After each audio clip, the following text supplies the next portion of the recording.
امام اونچی جگہ پر ہو تو کیا حکم ہے؟ چنانچہ اگر امام اونچی جگہ پر ہے اور مقتدی نیچے تو اقتداء صحیح ہو جائے گی۔ البتہ اگر امام ایک ہاتھ کی مقدار اونچی جگہ پر ہے اور مقتدی ایک ہاتھ کی نیچی جگہ پر ہے تو نماز مکروہ ہوتی ہے، اور اگر امام کی جگہ کی بلندی ایک ہاتھ کی مقدار سے کم ہے تو پھر اس صورت میں کوئی کراہت نہیں ہوگی، یعنی نماز مکروہ نہیں ہے۔ چنانچہ اس سلسلے میں در مختار شامیہ میں ہے وَإِنْفِرَادُ الْإِمَامِ عَلَى الدُّكَانِ لِلنَّهِي وَقَدْرِ الْإِرْتِفَاعِ بِذِرَاعٍ وَلَا بَأْسَ بِمَا دُونَهُ۔ اس طریقے کی عبارت جو ہے در مختار شامی جلد نمبر 1 صفحہ نمبر 646۔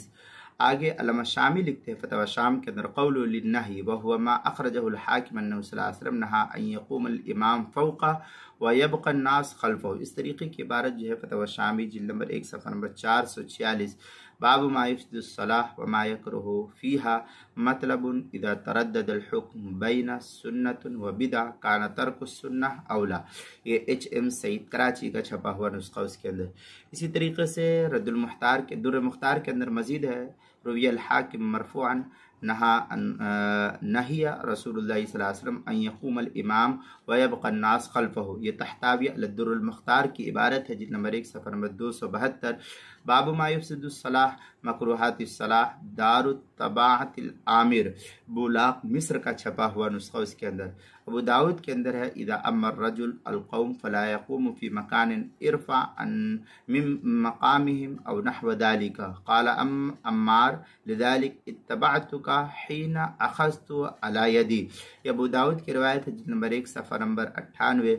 باب الامام یقوم مکان ارفع من مکان القوم، مکتبہ رحمانیہ لاہور کا چھپا ہوا نسخہ اس کے اندر۔ حلبی کبیر میں وَيَكْرَهُ أَيْضًا أَن يَنْفَرِدَ الْإِمَامُ عَنِ الْقَوْمِ فِي مَكَانٍ اعلیٰ من مکان القوم اذا لم يكن بعض القوم معه۔ اس طریقے کی عبارت جو ہے حلبی کبیری صفحہ نمبر 361، کراہیت الصلاة فروع فی الخلاصہ، جو ایچ ایم سعید کراچی پاکستان کا لاہور کا چھپا ہوا نسخہ اس کے اندر۔ اسی طریقے سے نماز کے مسائل کا انسائکلوپیڈیا جلد نمبر 1 صفحہ نمبر 134 اور 135 پر اس کو نقل کیا۔ حروف تہجی الف عنوان ہے امام اونچی جگہ پر ہو، اس کی تہجی اس مسئلے کی تفصیل نقل کی گئی ہے۔